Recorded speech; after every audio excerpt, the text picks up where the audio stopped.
con estos esquemas. Por ahí, creo que tenían una pregunta en una de sus guías. Y las guías, tómenlas como ese material de apoyo para que ustedes, no es para que las estudien precisamente que lo que van a estar en la guía es lo que me va a salir, o sea, si bien es cierto, y voy a hacer un paréntesis entre esto con una de las últimas guías, con la de ciencia jómica, porque es normal, ¿no? Que ahora, hoy en día, estemos utilizando inteligencia artificial para poder contestar ciertas preguntas, pero más allá de eso, entonces traten de ustedes ¿cómo se llama?, de poder lograr interpretar, ¿no? Porque ahí va a ser como más individualizado y ya van a ver cómo voy a tomar ese tipo de ejemplo con algo más adelante que voy a tocar. Entonces, les decía que en una de sus guías, creo que les aparecen como estos esquemitas en donde les aparece la secuencia y luego les aparece, que creo que por ahí incluso platicamos con Rocío, donde les aparece la mutación o la secuencia de la proteína o la secuencia del aminoácido de manera normal y cuando sufre un impacto y que ustedes vean según ese esquema el tipo de mutación, ¿no?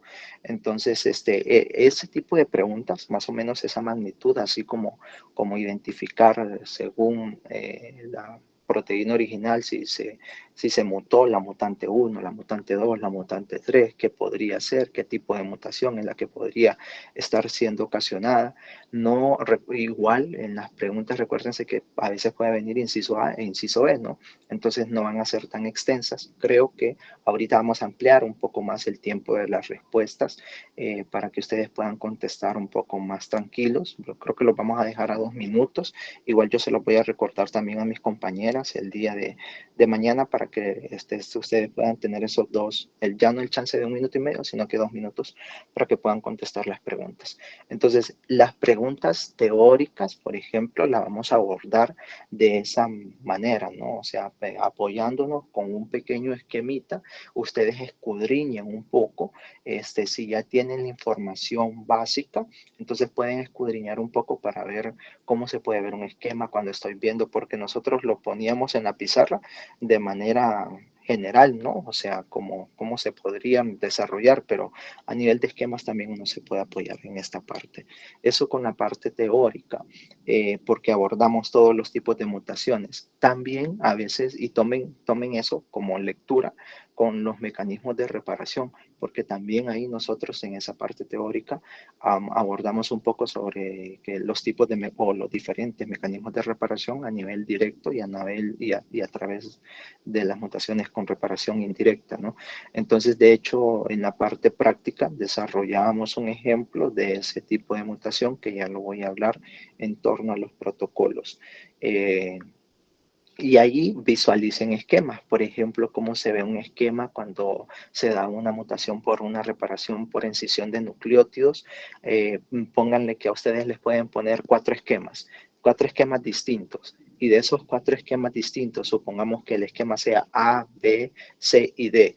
Y cada uno de esos esquemas represente, por ejemplo, un tipo de mutación, un tipo de mecanismo de reparación distinto, entonces, y ustedes tengan que seleccionar según la pregunta alguno de esos mecanismos, fácilmente ustedes van a poder saber a qué tipo de mecanismo está sucediendo cada uno, porque recuérdense que hay diferencia en el impacto de la reparación, ¿no? Si está reparando un solo nucleótido, si está reparando, perdón, el nucleótido, o está reparando una sola base, o en efecto, entonces el mecanismo de reparación es mucho más amplio que se da ya a nivel cromosómico o homólogo, ¿no? Entonces, eso es bien esencial.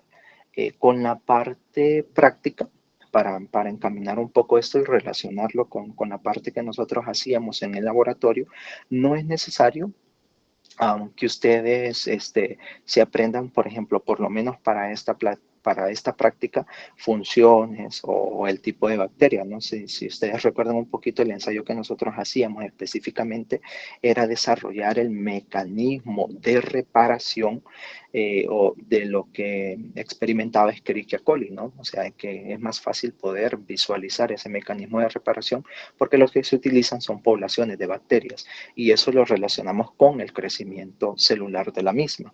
Entonces, aquí se hacían ensayos sometiéndola a la luz UV. Entonces la idea principal es que ustedes vean qué tipo de mecanismo de reparación estaba sucediendo en esa bacteria. Ahí está, un mecanismo de reparación puntual. ¿Quién está, por ejemplo, o cómo se lleva la acción de ese mecanismo de reparación? Entonces recuerden que hay agentes que lo causan y hay enzimas que activan ese mecanismo de reparación. Entonces, si el mecanismo, para que se diera la activación del mecanismo de reparación en la bacteria que fue producida por ese error, fue producido, perdón, por ese agente exógeno, porque es la luz UV, entonces aquí entró, ¿no?, la fotoliasa, que por ejemplo ahí era la enzima en específico que participaba. Entonces esas cositas sí son importantes porque eso fue lo que se desarrolló a nivel del ensayo experimental, ¿no? Y si eso lo relacionamos también con que fue otro ensayo experimental que lo hicimos de la mano, y no sé si lo recuerdan o lo tienen dentro de sus anotaciones, es la parte del ensayo de micronúcleos. Entonces, ¿qué fue lo que se hizo con el raspado bucal, no? De hecho, aquí también voy a tomar de ejemplo los tres términos que eran como mutagénesis, carcinogénesis y teratogénesis. Ya aquí tienen que ver la relación bien importante porque tienen que ver cómo funciona, ¿no? No es lo mismo un agente teratógeno que un agente carcinogénico, por ejemplo, o un agente mutagénico, que en este caso fácilmente lo identificamos como físicos, químicos o biológicos, a diferencia de los teratógenos que van más relacionados a las malformaciones congénitas en la parte del feto, ¿no? Entonces, para que vean ese impacto que se da de manera distinta, entonces, si ustedes le ponen algún tipo de categorización a nivel general de estos agentes, ustedes también lo van a poder identificar. En el caso de la práctica que les decía yo con la parte de micronúcleos, o sea, no sé si ustedes se recuerdan o tienen sus anotaciones por ahí, cómo se originaban los micronúcleos.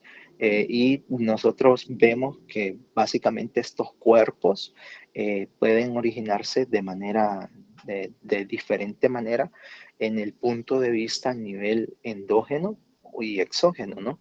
Cuando digo exógeno es por la exposición de estos agentes que inducen o influyen a las formaciones de estos cuerpos, como por ejemplo, bueno, estos agentes son el tabaco, que de hecho por eso nosotros lo hacíamos como una prueba para visualizarlo, porque eso induce muchas veces cafeína o cualquier exposición a un agente químico que tiende a ser con un efecto potente, puede producir lo que serían la producción de estos cuerpos que serían los micronúcleos, ¿no? Entonces, eso es muy distinto el origen cuando se da de manera química a cuando se da un origen por parte genético o molecular, ¿no? Esos orígenes genéticos o moleculares, si se le llega a preguntar cómo se origina genéticamente un micronúcleo, pues es muy distinto. Ahí la palabra clave es genéticamente, ¿no? Porque se les dice puntualmente qué es lo que la puede originar por esa manera. Y aquí ya vienen esos errores endógenos, ¿no? Y los errores endógenos estamos viendo que pueden ser por a veces errores, usualmente los más comunes que estos errores son provocados son principalmente por roturas cromosómicas, una mala división celular durante el proceso de separación de ese material genético, que tienden a ser errores en la división, ¿no? Entonces, para que vean, muy distinto, un origen a nivel o producido por una sustancia química o física, o cuando es producido por errores internos a nivel celular, ¿no? Entonces creo que por ahí con eso tenemos la práctica número 6. No sé si hay algo puntual que ustedes tengan ahí o quieran que les repase algo en especial o avanzamos con la siguiente práctica. Jafet, era lo que le había preguntado anteriormente, porque usted menciona de que es importante saber lo de la diferencia entre las mutaciones silenciosas, neutras, sin Sí, sentido o sentido erróneo. ujú, En la práctica hay una, que era la que le mencionaba, sí, que o sea, se hacía una deleción completa del codón. sí, se toma, bueno, usted puso que la toma como neutra, pero en realidad sí cambia completamente el aminoácido. No sé Sí, si usted lo toma como que son, o sea, ambos aminoácidos son polares positivos, por eso la toma como neutra o es por otra cosa. sí, ahorita aclaramos eso y gracias Rocío por esa pregunta. En efecto, ahí vamos a tomarlo siempre como uno tiene que darles como la pauta, ¿no? O sea, ustedes siempre tienen que fijarse en esa secuencia original, que es la secuencia de la proteína normal, ¿no? Entonces, cuando cambia drásticamente ¿cómo se llama? De la proteína original a la proteína mutada y cambió radicalmente la secuencia de los aminoácidos, ya sabemos que ese es un tipo de mutación. En el caso de la neutra, es bien peculiar por el hecho de que en teoría debería de seguir, o sea, la neutra sí cambia esos cuerpos, esa representación, es decir, se cambia el aminoácido, que es un aminoácido distinto, pero a nivel de cargas viene siendo similar, ¿no? O sea que, digamos lo que estructuralmente, sí hubo el cambio en la proteína, pero en la función proteica no hubo un impacto porque a nivel de los cuerpos o a nivel de cargas, sigue funcionando de la misma manera, que es muy distinto en las silenciosas, que usualmente las silenciosas también pasan desapercibidas, porque las silenciosas sí son las que cambió alguna secuencia del codón y ese codón sintetizó para el mismo aminoácido, a pesar de que hubo un cambio morfológico en la secuencia de la proteína, entonces ahí sí sería silenciosa. Si en algún momento yo lo tomé malo en el informe, entonces fácilmente podemos hacer esa corrección para que no vayamos a cometer el error antes de el examen, para que sepan cómo tomarlo cuando es una neutra, cuando es una silenciosa. Que en nuestro caso, digamos lo que creo que va a ser como, o sea, tendríamos, porque creo que ahí ya no entramos muy a profundidad, si mal no recuerdo, pero sí es importante saberlo, cuáles son los aminoácidos que tienen la misma carga y que están dentro de esa misma polaridad, ¿no?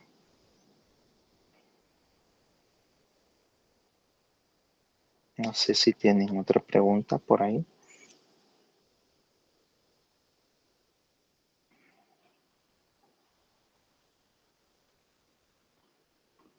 ¿Sí estamos bien?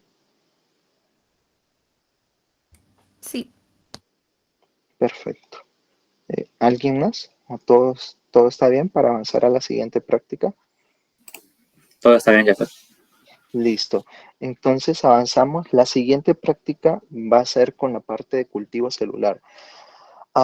Y de aquí nosotros hacíamos como una pequeña categorización de los diferentes tipos de cultivos celulares que podrían existir. De manera personal, yo me enfoco ahí más en la parte práctica. Entonces, vuelvo otra vez, ojo, ya tienen una experiencia previa del examen que desarrollaron anteriormente conmigo. Entonces, esto les va a dar como la pauta de las preguntas que usualmente yo suelo poner, ¿no?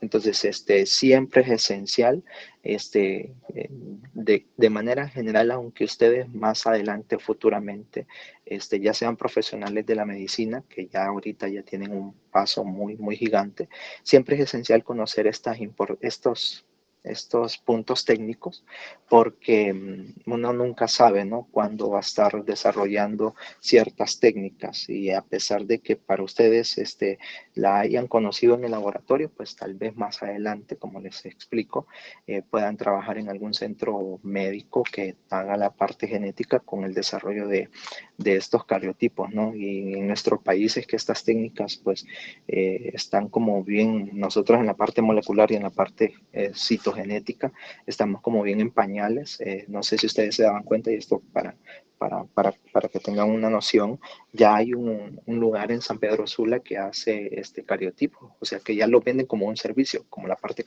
de saber si ustedes quieren determinar si este paciente tiene alguna alteración a nivel cromosómica, estructural o ver si tiene algún tipo de síndrome, fácilmente se hacen estos ensayos en San Pedro Sula. Entonces ustedes ya conocen un poquito de la técnica. Entonces les decía, aquí nos vamos a enfocar principalmente en cada uno de los componentes que forman parte del cultivo celular con la línea celular que nosotros trabajamos, ¿no? Del ejemplo que nosotros hicimos en el laboratorio.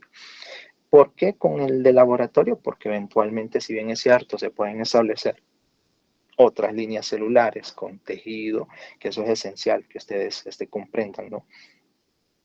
Cuando es una línea celular primaria, cuando es una línea celular secundaria, entonces ustedes enfóquense en conocer las funciones primordiales de cada uno de esos reactivos que nosotros utilizamos en la parte de cómo se llama, del cultivo celular a partir de la línea de linfocitos.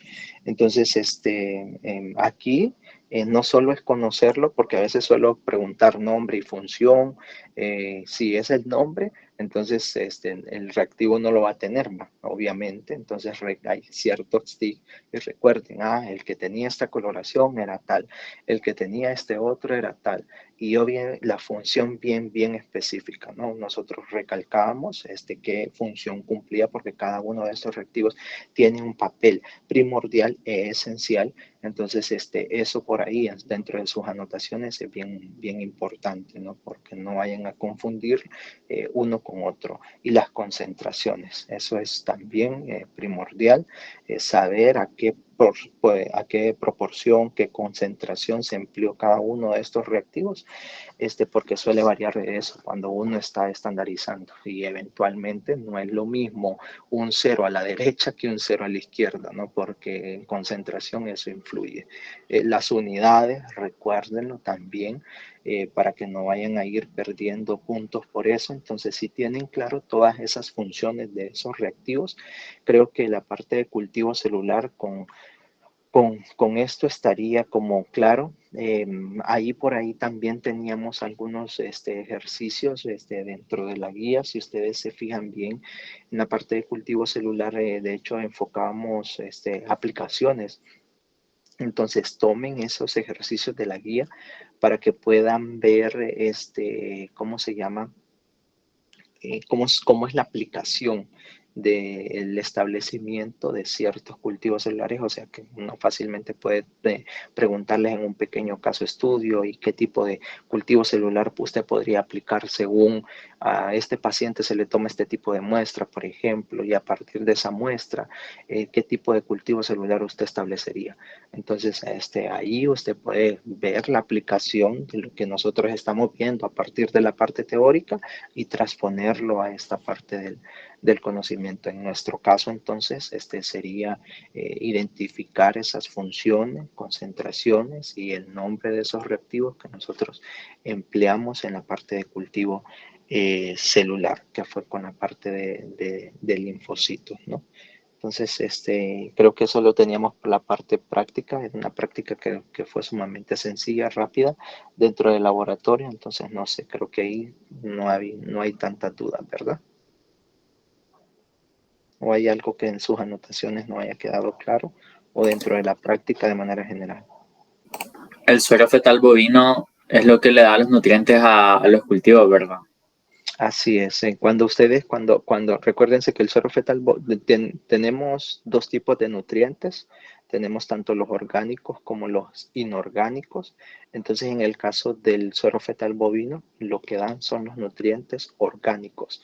Y ustedes pueden colocar en la función que, además de brindar esos nutrientes orgánicos, pues también nosotros podemos establecer cultivos o líneas celulares de corta duración, pero el suero fetal bovino nos lo permite como prolongar el tiempo. Entonces yo puedo establecer un cultivo que me dure 48, 72 horas. Entonces esa prolongación de tiempo para que el cultivo pueda durar un poquito más, gracias a la aportación de estos nutrientes orgánicos, lo da el suero fetal bovino. Entonces ahí, para resumirlo, aporta nutrientes orgánicos y también contribuye a la prolongación en el estado de vida del cultivo celular. Una Creo, duda, ajá. Jafet, en el RPMI que dice que mantiene propiedades fisiológicas como el pH, solo sería el pH. Generalmente nosotros lo mencionamos como es un buffer, o sea, también está compuesto por ciertas proporciones de nutrientes inorgánicos.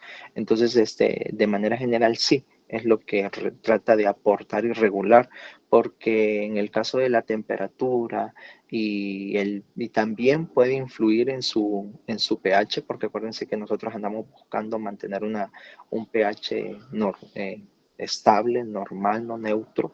Entonces, podría contribuir a esa parte de la parte fisiológica, pero con que ustedes enuncien que contribuye a los nutrientes sí, bueno, contribuye en proporcionando nutrientes inorgánicos y regula la estabilidad de su pH a nivel celular y la estabilidad de las propiedades fisiológicas, está bien. O sea, porque lo que andamos buscando es que la célula no vaya a generar o a experimentar un desequilibrio, ¿no? Algo que no se sienta como cómoda. Entonces le estamos dando dentro de ese cultivo todo lo que la célula necesite para que no sufra algún tipo de estrés. Entonces, digamos lo que esas condiciones están siendo pues atribuidas especialmente en estas propiedades fisiológicas a la parte del RPMI.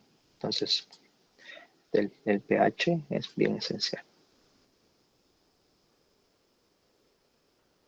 ¿Algo más que necesitemos recapitular sobre esa práctica?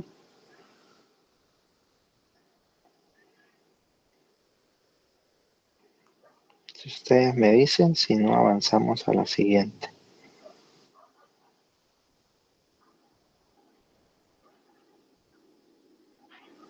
Vamos a ver. Vamos a buscar algo por mientras. Creo que aquí. Vamos a ver. Ya sigo avanzando, chicos. Solo déjenme buscar algo para ver si no se me escapa algo sobre esa guía primordialmente.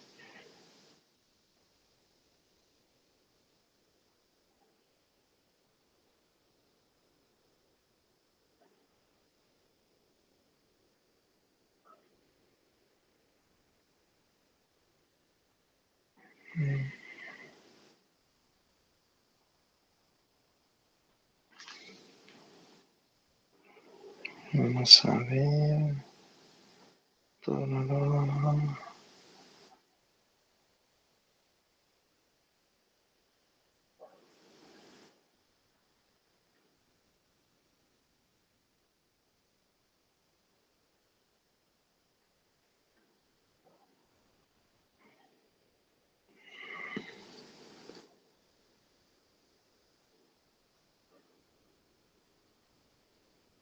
Bien, sí, creo que no.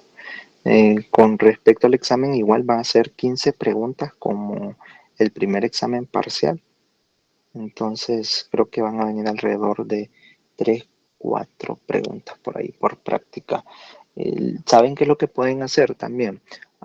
Aprovechen un poco. Vamos a ver, creo que yo les compartí la guía virtual, ¿no?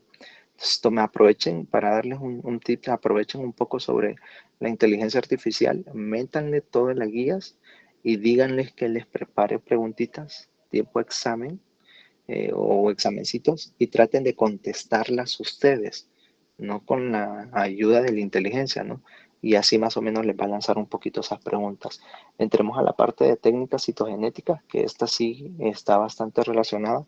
Aquí vamos a ver que tienen que hacer dos cosas, lo mismo como estábamos hablando con la parte del cultivo celular. Como el cultivo celular es la línea o es la parte básica que nos servía para entender la parte de las técnicas citogenéticas, entonces aquí tienen que enfocarse en la parte de los cariotipos. Es muy esencial y aquí es bastante la parte de interpretación, ya sea porque se les ponga algún cariotipo, entonces busquen todos los cariotipos posibles, o sea, o por lo menos hay ejemplos de los que aparecen en la guía que nosotros colocamos, pero pueden tomar otros, ¿no? Otros ejemplos. Entonces, vean los esquemas de los diferentes cariotipos. Entonces, es muy fácil ahí que nosotros les preguntemos, como por ejemplo, el tipo de técnica que se suele estar utilizando para ver el bandeo. Entonces, si es bandeo G, si es bandeo C, si es bandeo NOR, si es bandeo Q, si es bandeo T, o incluso nosotros hacíamos esas categorizaciones como la parte citogenética convencional o la parte de citogenética molecular. Entonces, obviamente, ¿no? Yo les decía a ustedes en el laboratorio, esencialmente apréndanse que el tipo de la técnica de bandeo y o en este caso el agente, ¿no? Que es muy distinto cuando uno pregunta por el agente químico en una parte de bandeo convencional a el agente químico que está actuando en la parte de la citogenética molecular, ¿no? Entonces hay preguntas como bien específicas. Aquí uno también les puede dar, por ejemplo, lo que les decía, un cariograma, y que con ese cariograma pues ustedes pueden identificar esa fórmula cariotípica. Entonces, con esos esquemas ustedes van a poder ver qué tipo, ¿no? Aprendan también y sepan qué tipo de aplicaciones, por ejemplo, puede dar el realizar a nivel de un ensayo clínico el desarrollo de un cariotipo. Entonces, ¿por qué? Como paciente, cuál es la importancia de poder, digamos que, bueno, sería, ¿qué podríamos decirle? Como realizarle la prueba, con qué objetivo yo voy a estarla aplicando. Entonces, eventualmente ahí ya estamos viendo más allá aplicaciones que pueden ser importantes para poder desarrollar ese tipo de estudios, ¿no?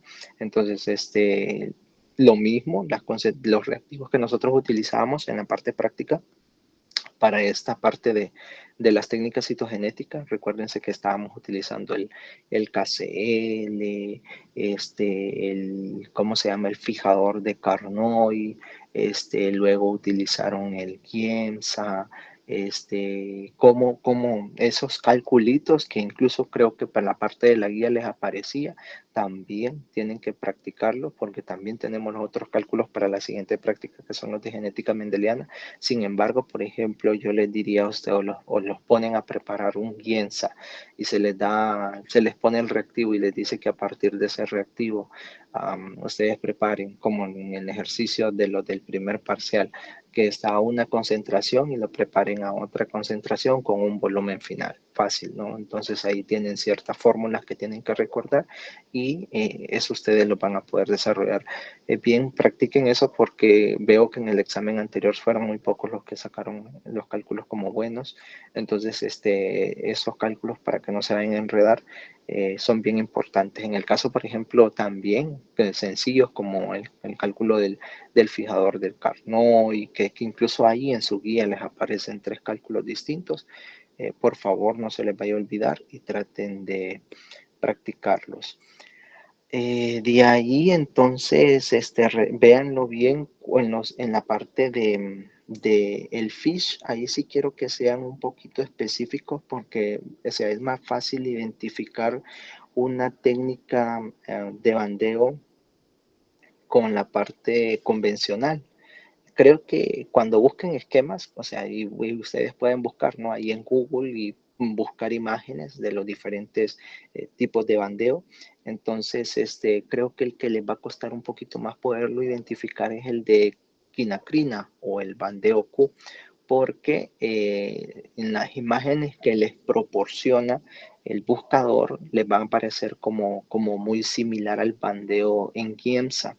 Entonces, para que no se vayan a confundir, recuérdense que si bien es cierto, nosotros decíamos que tiñe por ahí, yo les hacía algún tipo de observación de que a pesar de que tiñe como un Giemsa, que tiñe en oscuro las bandas AT y o las uniones, ¿no?, de adenina y timina, y de manera clara las de citosina y guanina, la peculiaridad es que tiñe el cromosoma de manera fluorescente, ¿no? Entonces ese patrón así de ver todo el cromosoma como fluorescente es porque va a estar específicamente, ¿no?, para esta técnica de bandeo. Entonces, cuando yo les coloque o les pregunte, en el caso de la técnica de bandeo, para, habíamos visto en citogenética molecular diferentes bandeos, y teníamos a nivel molecular el FISH y variantes del FISH, ¿no? Entonces, para que cuando yo les pregunte en el examen alguno de esos o de manera puntual, el convencional, espero yo que no tengan ningún problema.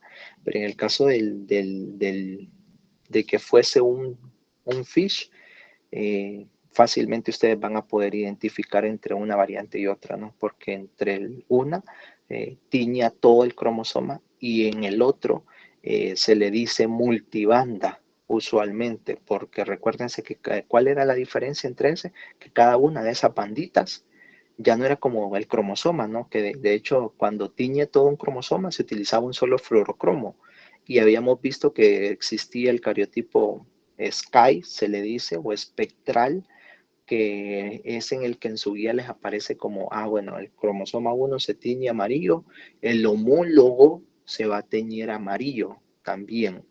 Entonces, a ese tipo y si tenemos el par número 2 se tiñe verde y el otro se vuelve a teñir verde, el otro homólogo, y así se utilizan sondas de diferente fluorocromo,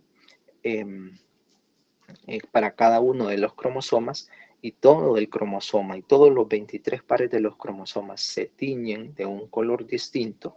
Ahí tenemos que un cariotipo espectral y sigue siendo FISH. Entonces ahí sí me gustaría que fueran bien puntuales al momento de contestarme en el examen. En el caso de que fuese distinto, o sea que tenemos el multibanda, que ustedes pueden buscarlo también en la parte del buscador, van a darse cuenta que aquí la diferencia es que siempre se utiliza un fluorocromo, pero este fluorocromo ya no va a marcar todo el cromosoma, sino que va a marcar solo una región en específico y va a ir para cada una de las bandas, ¿no? Entonces ahí ustedes pueden colocar multibanda, porque siempre funciona muy distinta la aplicación para lo que nosotros estamos viendo. Vamos a ver qué algo más, las concentraciones, las preparaciones.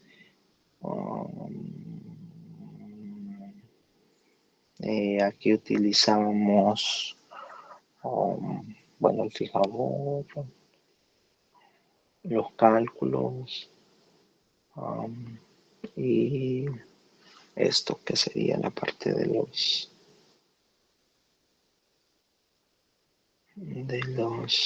cariotipos. No sé si tienen alguna otra pregunta, si ustedes por ahí tienen algo que se me escape o está todo bien ahí. Yo tengo una duda porque no me quedó claro en cuanto a la Ajá, práctica.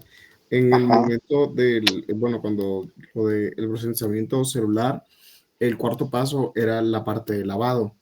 Creo que yo no lo entendí bien porque según yo aquí solo se utilizaba el fijador para ujú, limpiar y las veces ujú. que era necesario, pero bueno, creo que lo entendí mal porque en la guía la saqué mal, entonces no sé si lo puedo explicar.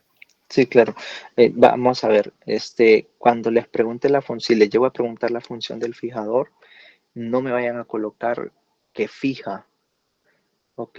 O sea, yo sé que el fijador, como su nombre lo indica, sería idóneo que eso, o sea, o va relacionado lo que nosotros esperamos, ¿no?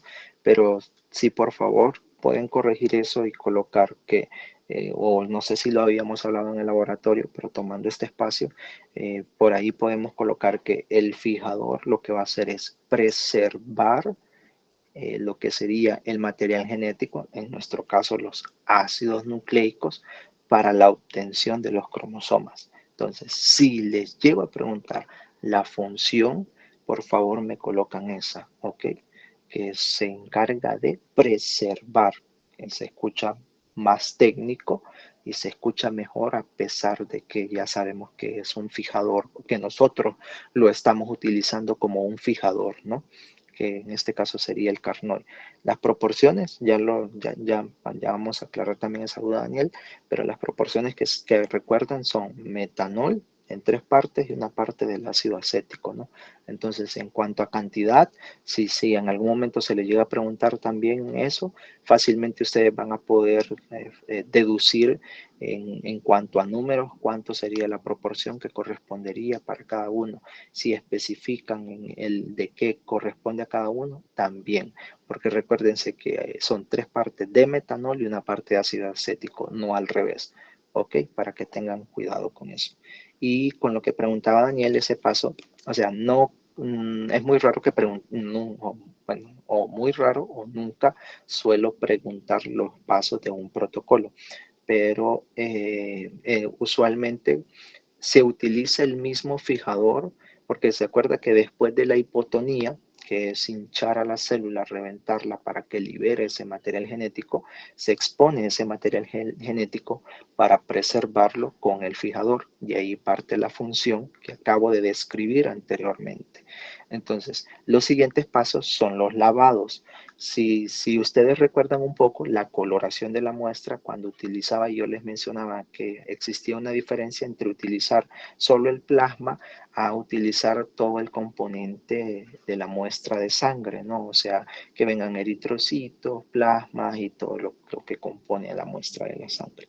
Entonces, esa muestra que se compone de toda, los eritrocitos y leucocitos, entonces se torna un poco más oscura. Entonces, ahí se hacen los lavados con el mismo fijador porque es el químico con el que también fue expuesto, en este caso, para fijarlo, el material genético. Entonces, lo que se hace, el lavado sería cambiar esa coloración de la muestra para que pase de oscurita a un poco más clara, ¿no? Porque digamos que aquí la idea principal, y de hecho esos procesos de los lavados se acompañan con centrifugaciones para que sea más fácil poder descartar todos aquellos restos de componentes que no son necesarios y solo quedarnos con el material genético o con ese pellet celular, ¿no? Entonces, ahí se hace el lavado, solo se utiliza el mismo fijador, se centrifuga en la muestra, se saca el exceso de lo que sería lo que se torna como oscurito y se va agregando el fijador, siempre haciendo ese movimiento o ese vortex. Entonces, no sé si ahí le despejo la duda, Daniel. Sí, sí, muchas gracias. Listo. Vamos a ver. No sé, algo más que tengamos ahí duda. Entonces, siempre es importante recordar fórmula cariotípica y el tipo de anomalía cromosómica. Entonces, cuando si yo les preguntara según un cariotipo, anomalía cromosómica, recuérdense que ahí puede ser si es una trisomía, o sea, ahí ustedes van a colocar si es una trisomía, si es una triploidía, o si es una nulisomía o es una monosomía. Entonces eso es como bien esencial. Los cálculos, ¿qué más? Dejar evidencia de todos esos cálculos en la parte de atrás y eso sería. Y cuando me busquen ejemplos,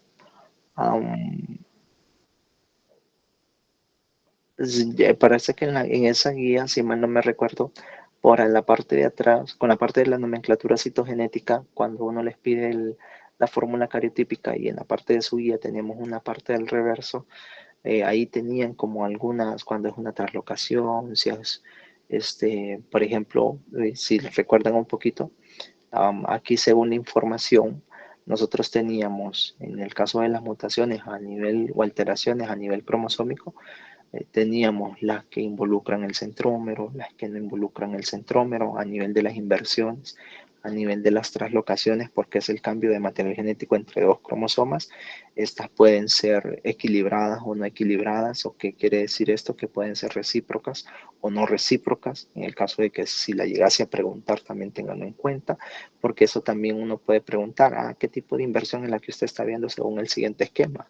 Entonces si usted ve, ya sabe que involucra el centrómero, bueno, pericéntrica. Si no lo involucra, paracéntrica.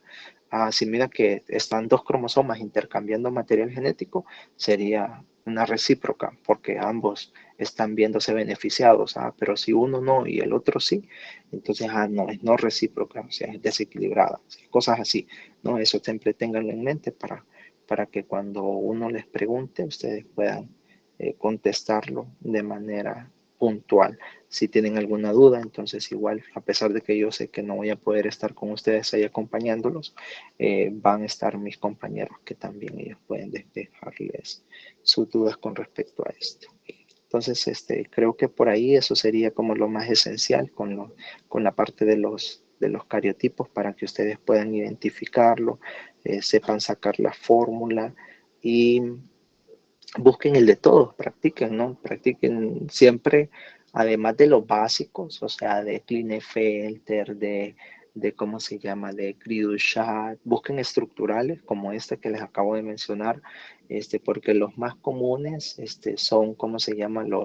La trisomía 18, la 13, la 21, tenemos la monosomía en el X, la polisomía en el caso del cromosoma, bueno, la monosomía en X y la polisomía en el caso de las X también, o la ganancia del número de cromosomas X. Tenemos la ganancia de cromosomas y en el caso de Klinefelter, que era para el hombre. Entonces vayan viendo esos diferentes cariotipos, ¿no? Por curiosidad y para que lo vean, identifiquen cómo se da un cariotipo en un individuo mosaico, cómo se reporta, ¿no? Un cariotipo de un individuo mosaico, porque así también pueden verlo, o si les preguntan por ahí, para que ustedes vean esa aplicación, ¿no? Entramos a Mendeliana, ¿les parece? La siguiente práctica. ¿O hay otras dudas por ahí? Jafet, en una parte de la guía que salen como diferentes fluorocromos en espermatozoides, Uh-huh. que tiene como diferentes puntos de diferentes colores. em, en una de las tres imágenes, o sea, yo lo tomaba como que si habían dos azules blanquecinas y una roja, pero ya después me fijé que ustedes lo tomaban como dos rojas, pero ¿cómo se puede diferenciar eso? Porque yo no miraba rojo ahí. Ok, ahí también es parte de si tiene dudas con eso, ahí sí le pido que por favor, si tiene dudas en torno a la coloración o esa parte, levanten la mano y le preguntan al instructor. Si solo para confirmar, o sea, nunca, si usted me lo pregunta, yo no le voy a decir eso es eso, o sea, usted solo confirma, o sea, usted le dice que no quiere que le diga, solo quiere confirmar si eso es rojo o si depende del fluorocromo, ¿no? Si eso es rojo o eso es azul. Entonces allí el ejercicio estaba enfocado para que ustedes vieran cómo se daba la alteración en el caso de que usualmente está un cromosoma, que era el 18, creo que era el que estaba prevalente ahí, ¿no? Y luego la alteración para la parte del síndrome de Klinefelter, porque tenía la presencia de un cromosoma X con la parte del espermatozoide y el otro cromosoma X extra en el otro. Entonces sí, y siempre le tienen que dar, ¿cómo se llama ¿cómo le mencionamos a esto? El control, ¿no? Que el control sería una persona normal con los 23 pares y el par 18 que le aparecía, por ejemplo, ahí con el cromosoma X y el otro. Entonces, si hay dudas con la coloración, cualquier cosa me le pregunta, Rocío, que le confirmen, ¿no? Si es lo que usted está verificando con eso. Prueben ese tipo de ejemplos con otros, ¿no? tiene que haber, creo que ahí el de la imagen que utilizamos en esa parte no fue como muy clara y creo que algunos no llevaron tampoco una buena impresión, a pesar de que de manera digital sí se podía ver bien, pero ya en las impresiones de la guía tal vez no tanto, ¿no? Entonces, vean qué otros ejemplos pueden haber para que ustedes salgan de esa duda, pero lo que quiero llegar con esto es que siempre van a tener el control y versus ese control, las alteraciones de las dos. Entonces, usted va a ver la alteración de esos dos según la presencia de ese color. Si tiene 2X, o sea, ahí pueden cambiar las coloraciones, ¿no?, del fluorocromo. No sé si estamos bien ahí. Sí, gracias. Listo. ¿Algo más que crean que tengamos que repasar o tienen las funciones bien claras del resto de los reactivos? Les digo, ¿verdad? No era la idea, no sé si estamos bien con el repaso o es lo que o ustedes esperaban algo distinto, porque, o sea, no puedo darles todas las prácticas y volver a repasar todo el contenido, porque para eso, o sea, de hecho un repaso, porque lo vamos a dejar como entre comillas esto como repaso, porque un repaso funciona cuando usted ya ha estudiado, ¿no?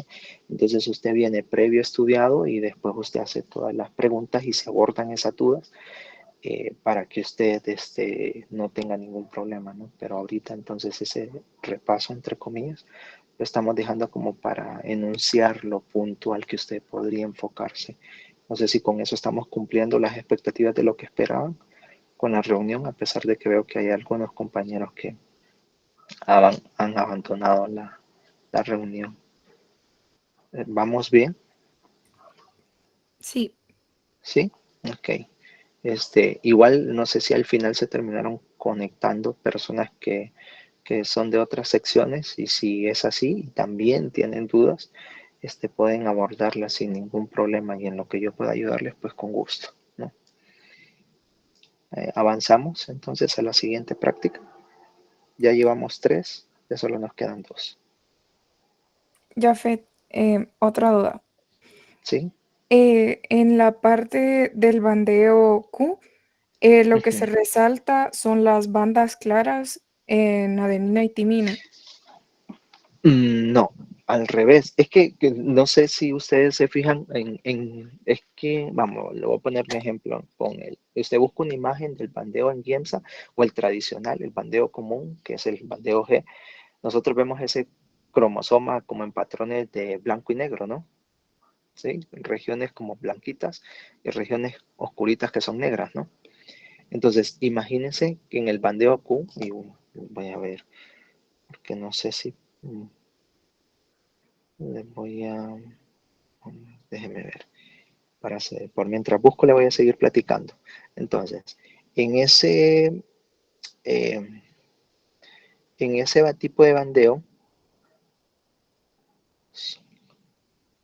en ese tipo de bandeo que sería el bandeo Q, siempre decíamos, en el bandeo G se van a tener las regiones oscuritas y claras, ¿no? Y está como esa categorización.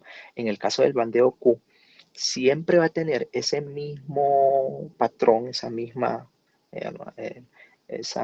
divisiones, solo que ya no los voy a ver como claros y negros, sino que los voy a ver todo el cromosoma fluorescente y siempre voy a ver esa ramificación. Le voy a buscar una imagen para que podamos verlo como más, para no ser tan abstracto y así usted pueda comprenderlo un poquito más fácil, Es para que que como pueda que percibirlo mejor. confunde un poco, Confunde con el Giemsa. porque en el Sí, IEMSA sí se menciona bandas oscuras y ricas en bandas claras. adenina. Ajá. Ujú. Las bandas claras serían ricas en citosina.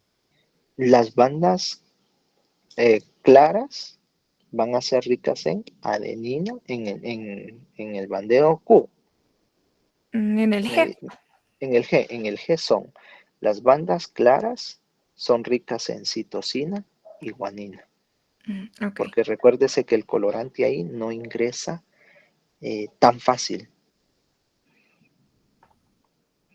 Y mientras las que las bandas que y las oscuras. bandas oscuras sí son ricas en adenina y en timina. Donde existiría por ahí una pequeña confusión sería con el R más bien, porque el R en el Gienza es lo que acabamos de hablar ahorita.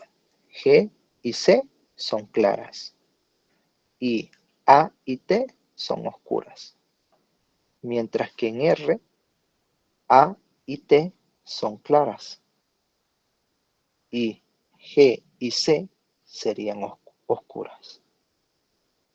Por eso es el patrón inverso.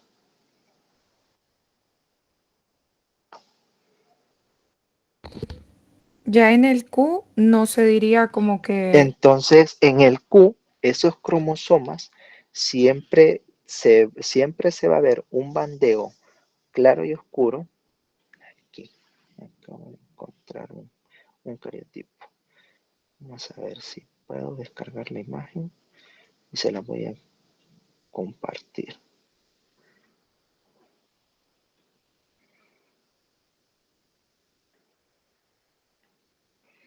Porque teníamos en el bandeo Q, teníamos ¿cómo se llama? Dos mensajes, la llamada. Vamos a ver si lo puedo compartir aquí. Teníamos dos agentes químicos, el naranja de acridina y el mostaza de quinacrina. Son dos agentes químicos, se fijan, que puedo utilizar para, para la parte de teñir el cromosoma. En ese tipo de bandeo, ¿no? Entonces, no puedo enviarlo por el chat. Quiero que... ¿Tiene su celular a mano? sí, Ok, vea la imagen que le acabo de mandar. Y si gusta y me puede hacer el favor, compártala. No sé si puede compartirla a través del chat también, sí, del voy. grupo. Mándela. Ok. Me dice cuando la haya mandado.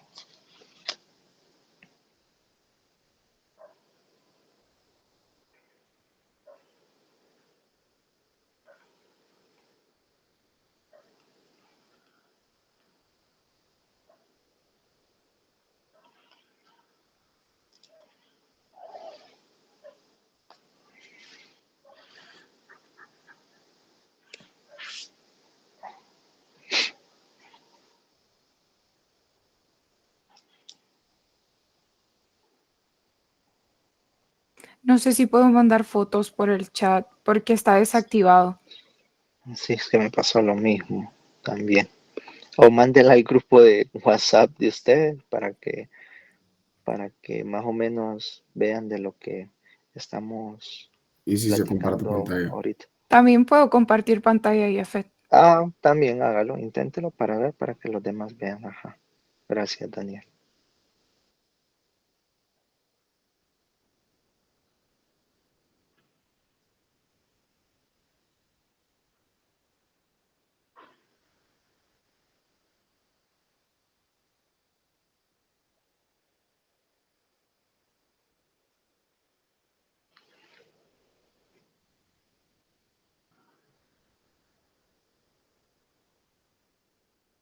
Listo, Jafet. ¿Ya los demás están viendo? Sí, sí. No sé si le Sí, puede dar un poquito de zoom. exacto. Entonces, se fijan, vaya, por ejemplo, Gracias. El bandeo en Gienza, casi que nosotros estaríamos viendo esa imagen, lo mismo, solo que en blanco y negro, ¿no? Que sería como lo que se ve como full anaranjadito, bien anaranjadito, serían como esas bandas oscuras, ¿no? Entonces yo por eso les decía a ustedes, es que en el bandeo Q siempre yo voy a tener ese patrón de bandeo como AT oscuras y GC claras, con la única diferencia de que todo el cromosoma, ¿qué color lo están viendo ustedes ahí? Como un color fluorescente, ¿no? Entonces, ese es como el patrón como característico de ese tipo de bandeo. Entonces, en un bandeo G, en un bandeo R, en un bandeo Agenor, en un bandeo T en un bandeo C, no voy a ver los cromosomas de manera fluorescente como los estoy viendo aquí. De hecho, aquí hasta si fueran todos anaranjaditos, serían el otro, el naranja de acridina, o en este caso que sería la quinacrina, ¿no? Que estaríamos viéndolo de color fluorescente. No sé si ahora sí logran como establecer esa diferencia, que por eso vemos que a pesar de que todo el cromosoma está teñido fluorescente, yo veo en ciertos cromosomas esas bandas, ¿no?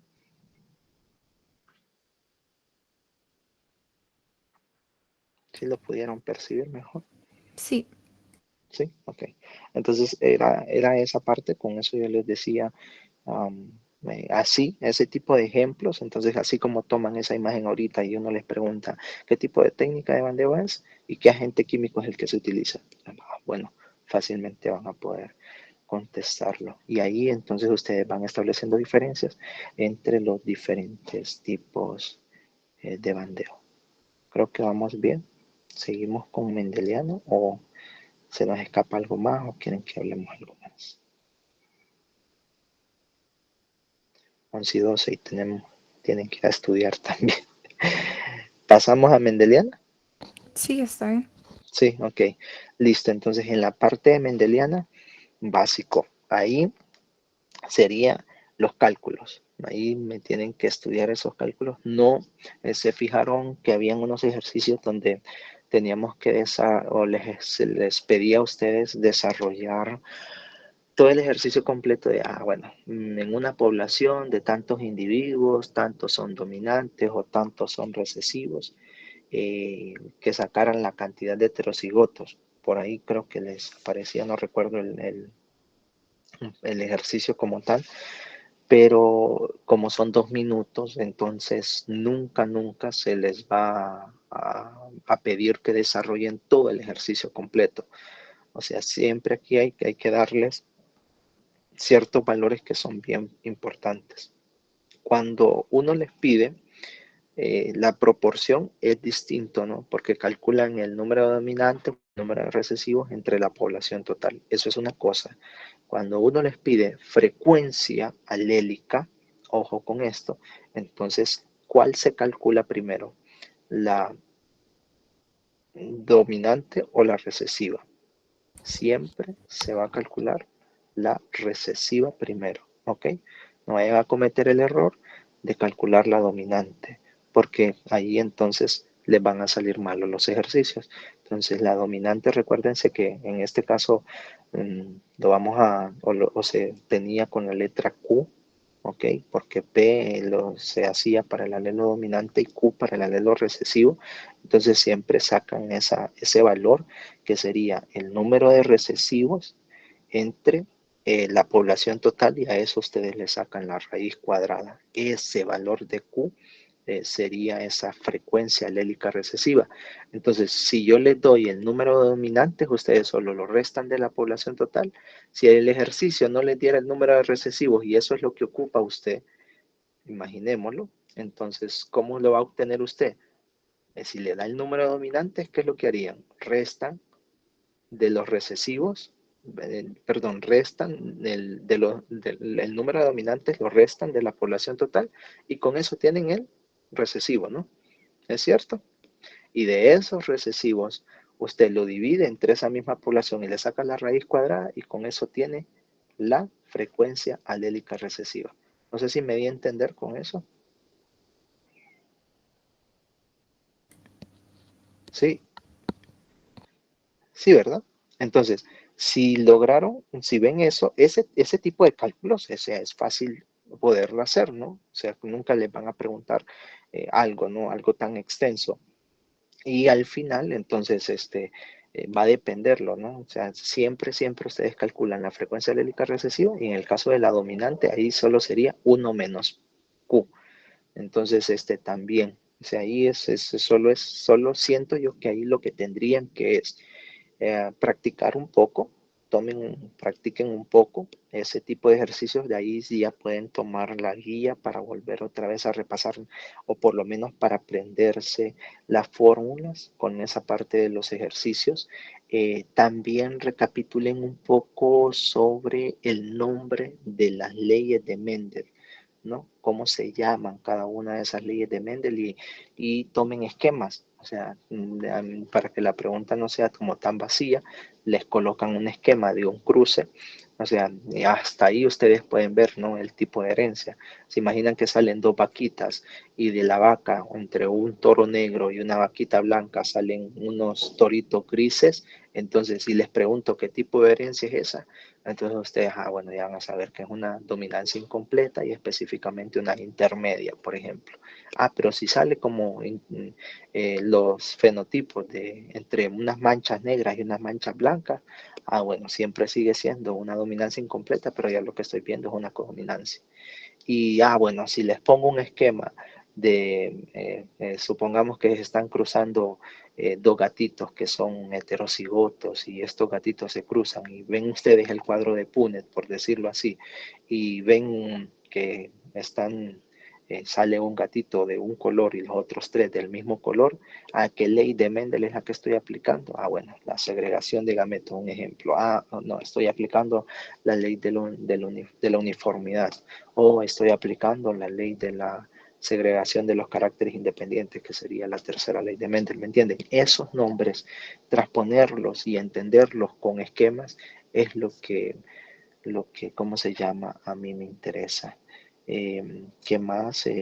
Con las leyes de esa parte por ahí también aparecía la instructora Victoria, creo yo, explicando la práctica, que creo que ahí estamos como bien completos con esa parte del ejercicio que les decía yo. Es en el caso de los de Mendelian, son bien, vamos a ver, voy a revisar un poco para ver qué es lo que se les puede pues poner por ahí con esa parte. Con un número de individuos. Vamos a ver.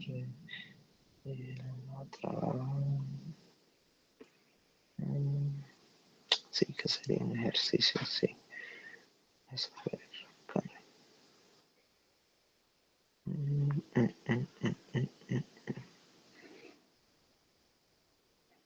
Sí. Sí, vamos a ver. El nombre de la ley, y véanlo también con el caso de las proporciones. No vayan a confundir una proporción fenotípica con una proporción genotípica, ¿no? Acuérdense que la genotípica está más arraigada a lo que son los alelos, y la fenotípica la expresión de estos mismos. Creo que con ustedes, o no sé si, no recuerdo si el video lo menciona en la explicación de la licenciada Victoria, pero los patrones por características, no sé si ustedes me lo recuerdan, pero por ejemplo, ustedes saben cómo se categoriza la persona que puede hacer la lengua en taquitos, como dominante o como recesiva. Eso lo explica ella en el video. Dominante. Parece. Sí, ¿verdad? Pero es dominante, pero sí lo explica de casualidad. Porque le digo eso porque es porque al final se les pueden poner, por ejemplo, pequeños esquemas, ¿no? Entonces, dentro de esos pequeñitos esquemas, ustedes puedan ver qué tipo de alelo es el que influye en la expresión de esa característica.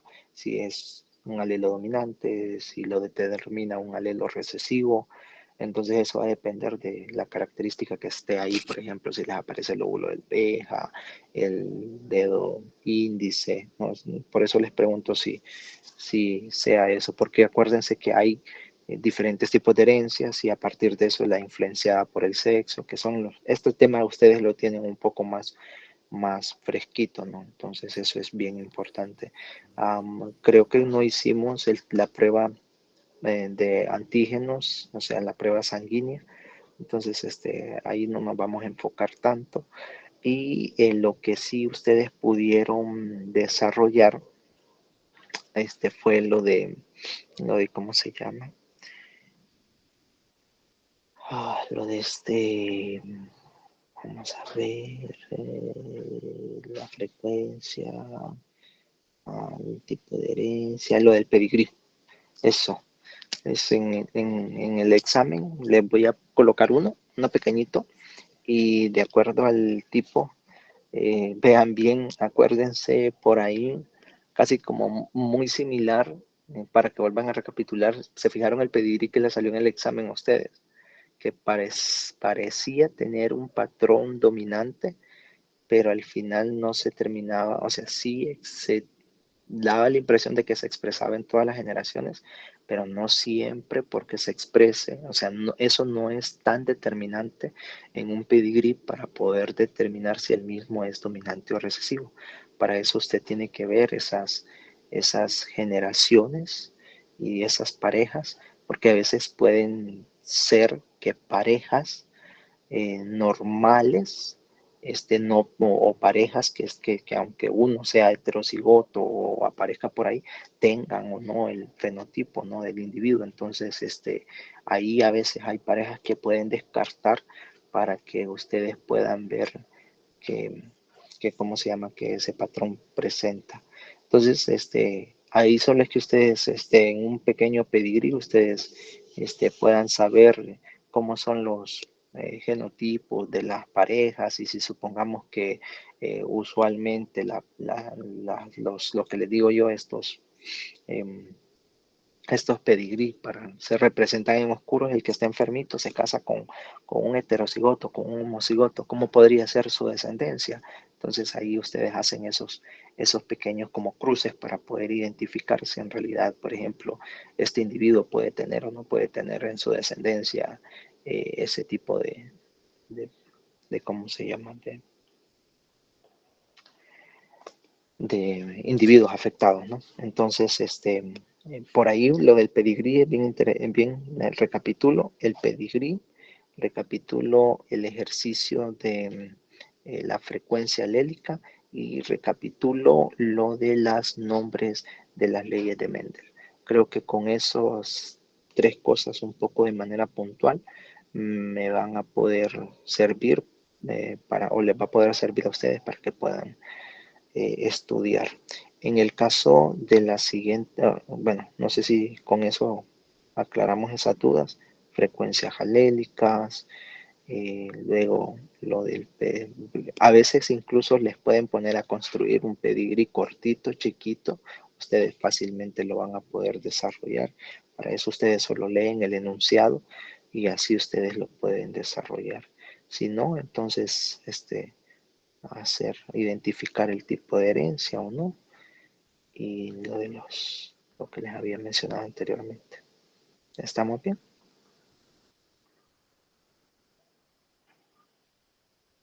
Ya se durmieron. Sí, continuamos. Listo. Finalizamos entonces con ciencias ómicas. En el caso de las ciencias ómicas, aquí, miren, tomen lo de los cálculos, es de cajón. Lo del cálculo que les puse a hacerlo para la parte de los bandeos, por favor vuélvanlos a practicar.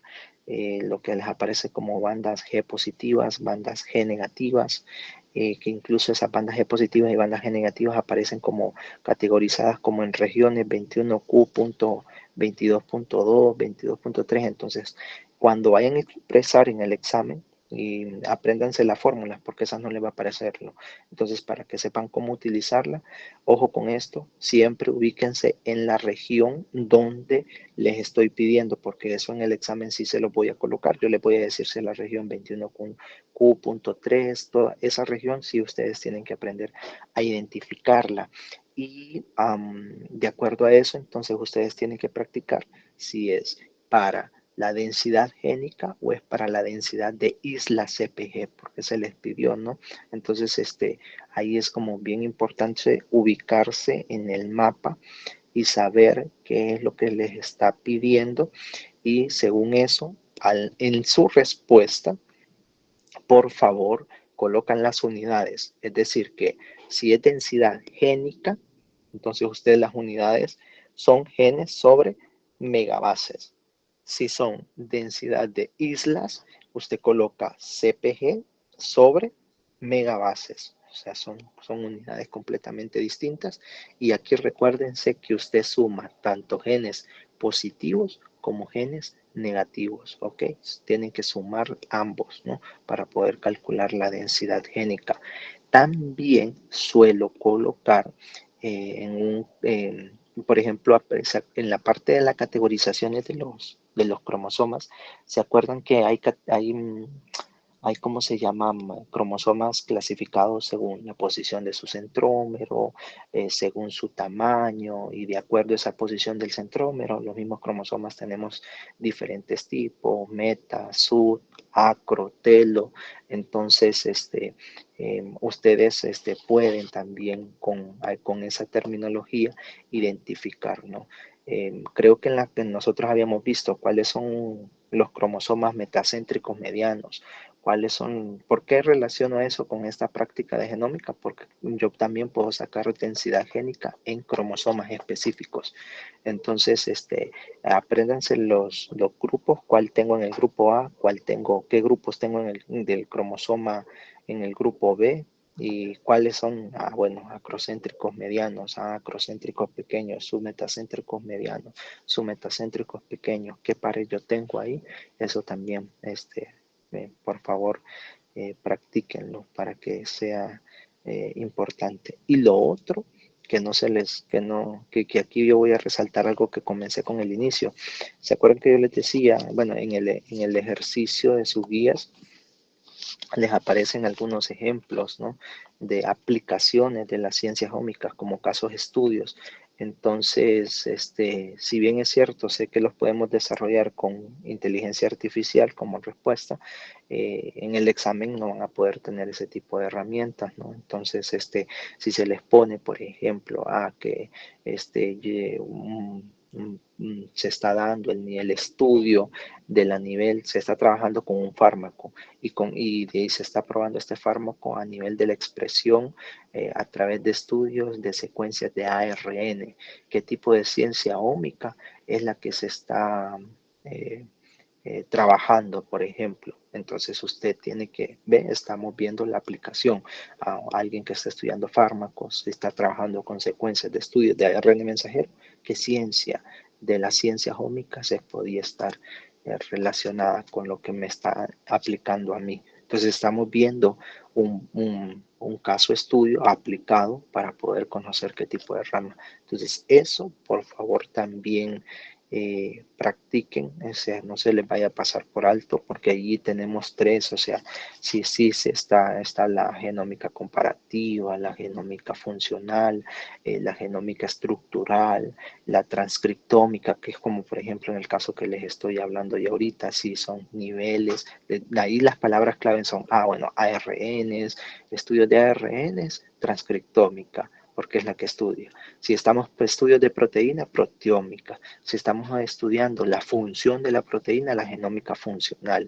Ven, hay cosas que son como específicas para cada una de esas ramas, y fácilmente uno puede colocar un ejemplo para poderles, para que ustedes puedan, identificar, ¿no?, qué tipo de rama de las ciencias ómicas está aplicando.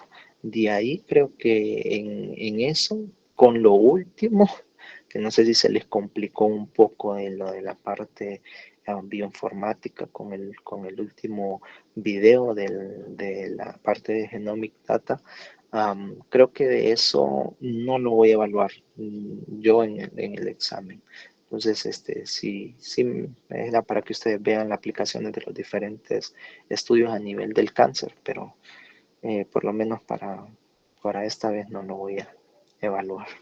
Creo que con eso, en la parte de ciencias ómicas, estaríamos bien. El estudio aplicado de las ramas y el cómo sacar la densidad génica de islas CPG. Y de ahí creo que nada más. No sé si estamos bien. Y ahí tenemos nuestras 5 prácticas.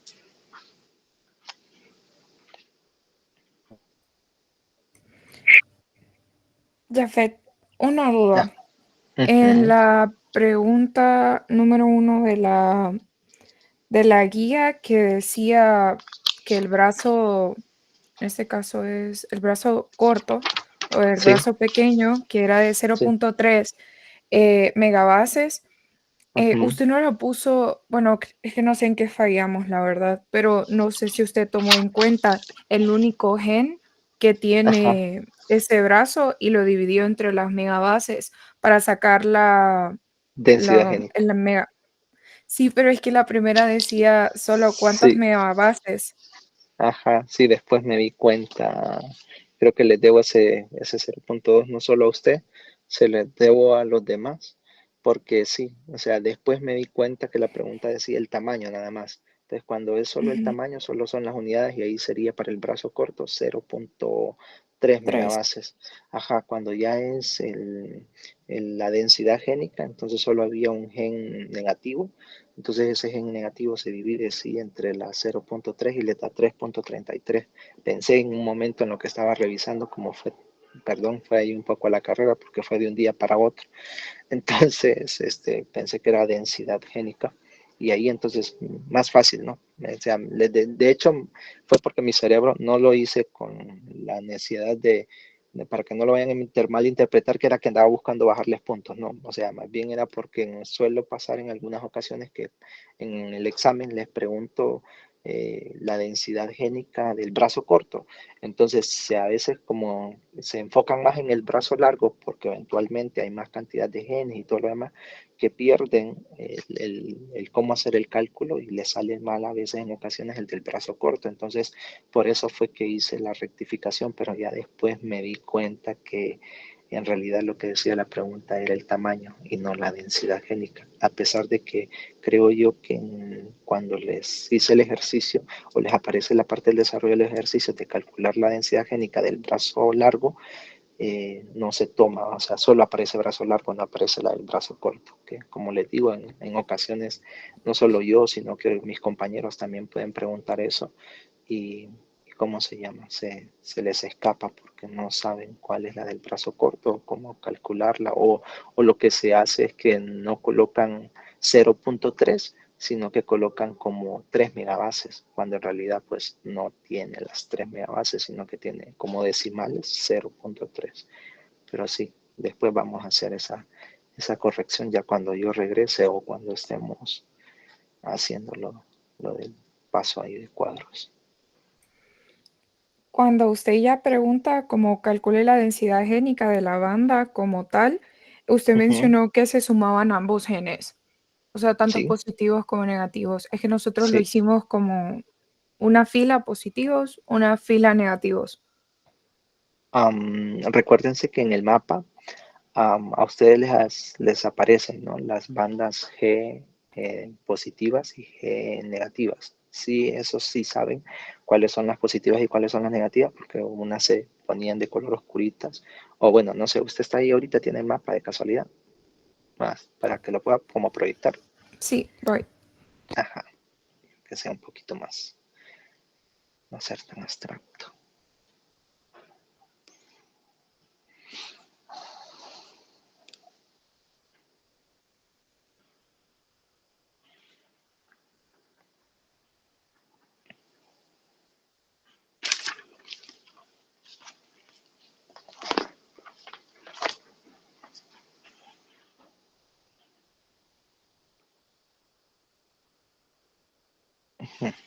Entonces, si los demás logran ver, yo creo que sí, ¿verdad? Mire, por ejemplo, mire, cuando yo le digo que le voy a preguntar por región, sería esa que dice, por ejemplo, 21Q11. Esa es una región, ¿no? Ajá, exacto.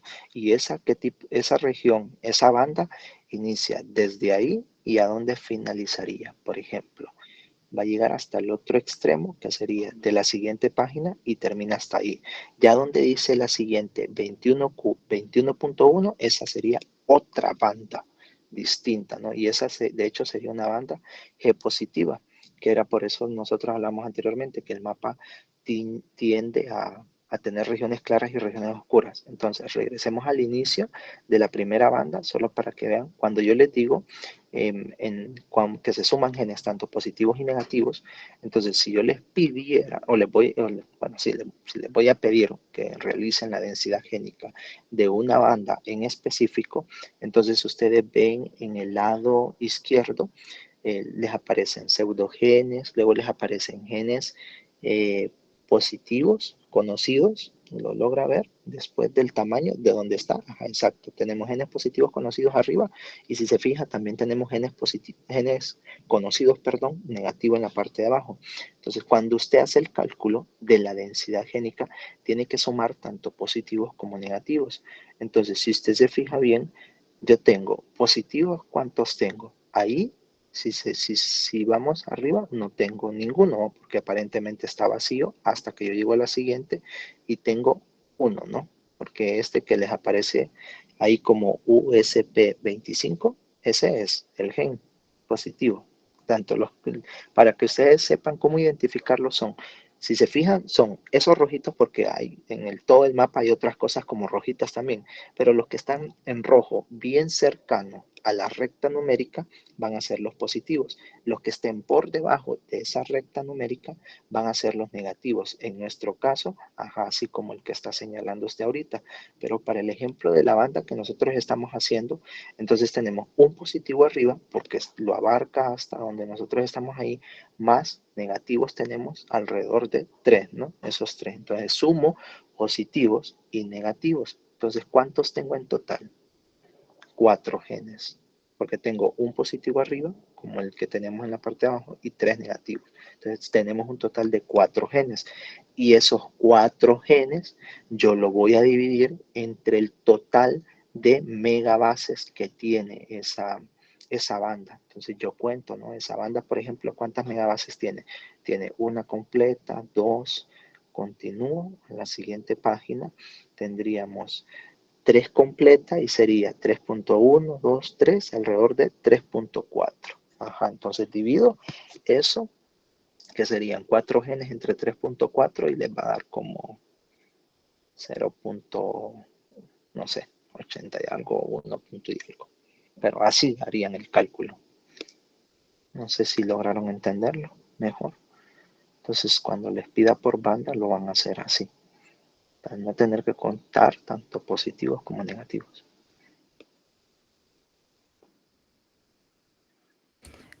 Entonces, bueno, es que nosotros lo hicimos separado, o sea, para genes positivos y para genes negativos. Ajá, lo hicieron separado, pero creo que eso es por el, ¿cómo se llama? O sea, lo hicieron así como lo acabo de explicar ahorita, con la única diferencia de que pusieron en un solo lado las bandas positivas, o contaron todos los que eran positivos y después contaron todos los que eran negativos. Así. Pues no, está malo. Porque cuando es el cálculo por banda, tiene que ser así como les acabo de explicar ahorita. Usted lo que hace es visualizar cuáles son las bandas G negativas, cuántas bandas G negativas tengo en el cromosoma. Por ejemplo, ahorita que nosotros vimos la que acabamos de hacer el ejercicio, esa era una banda G negativa, ¿no? Entonces esa banda G negativa, tengo una en el brazo largo del cromosoma, hay otras más, ¿no?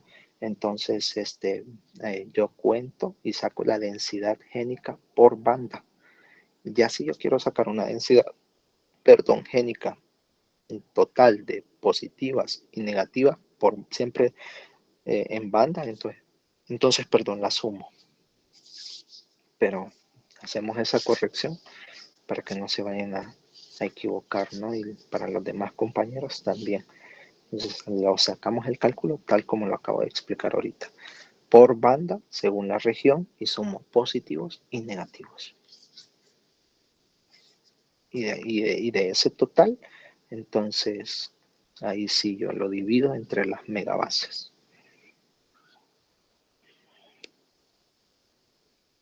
No sé si estamos bien. Sí. Sí. Bien, entonces espero que con eso ustedes solo puedan tomar el contenido, esas anotaciones que ya tienen ustedes de manera personal y que hemos desarrollado a lo largo del laboratorio, junto con lo que hemos podido aclarar estas duditas. Espero que entonces les sirva. Por favor estudien, no se estresen tampoco y con lo que abordamos hoy espero ayudarles un poco. Yo los voy a ver en